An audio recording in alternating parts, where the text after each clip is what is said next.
말씀지기 대전지구 신정호 간사입니다. 복음서에 나타난 예수님의 사역을 크게 세 가지로 요약할 수 있습니다. 예수님은 가르치셨고, 전파하셨고, 마지막으로 고치셨습니다. 이 고치시는 사역이 오늘 말씀의 주요 내용입니다.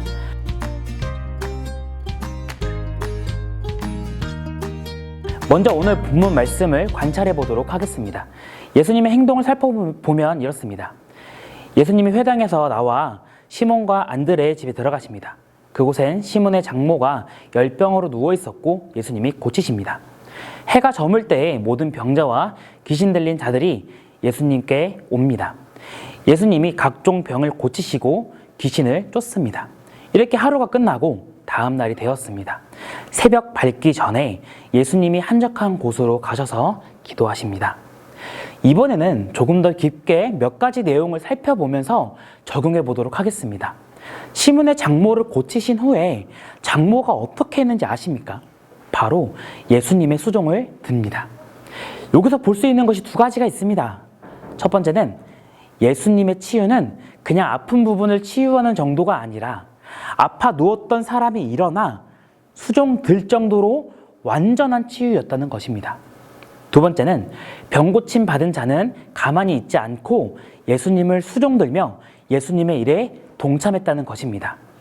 우리도 죄로 인해 죽을 수밖에 없었는데 예수님으로 인해 완전한 치유인 구원을 받았습니다. 그렇다면 구원받은 우리의 합당한 반응은 무엇일까요? 우리도 시몬의 장모처럼 완전히 치유되어 이전으로 돌아가지 말아야 할 것이고 예수님의 일에 동참해야 할 것입니다.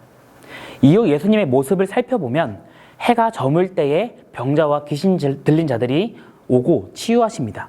왜 해가 저물 때에 이들이 왔을까요? 그것은 이날이 안식일이었기 때문입니다. 해가 저물기를 기다렸다가 저물자마자 몰려온 것입니다. 그러면 예수님의 사역은 이날 언제 끝났을까요? 아마도 늦은 밤에 잠에 드셨을 것입니다. 그러나 다음날 예수님은 새벽 아직 밝기 전에 일어나셨습니다. 그때 일어나신 이유가 있었겠지요. 이유는 바로 기도하기 위함이었습니다.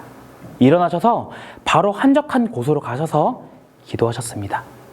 이후 시몬과 함께 있는 자들이 예수님께 찾아와 말합니다. 모든 사람들이 주를 찾습니다. 우리는 상황과 환경이 너무나 절묘하여서 마치 하나님이 이끄시는 것 같을 때가 종종 있습니다. 또는 세상의 이끌림에 어느 순간 휘둘리게 되거나 이것이 정답이라고 스스로 생각하게 될 때가 있습니다. 그러나 그럴 때 잠시 멈추고 하나님의 음성을 듣고 하나님의 뜻을 구하며 나아가는 것은 어떨까요? 바로 오늘의 말씀 속 예수님처럼 말입니다. 세상이 말하는 정답이 아닌, 상황과 환경이 말해주는 정답이 아닌 진짜 주님이 주시는 사명과 비전 속에 살아가는 풍삼 독자 여러분이 되길 소망합니다.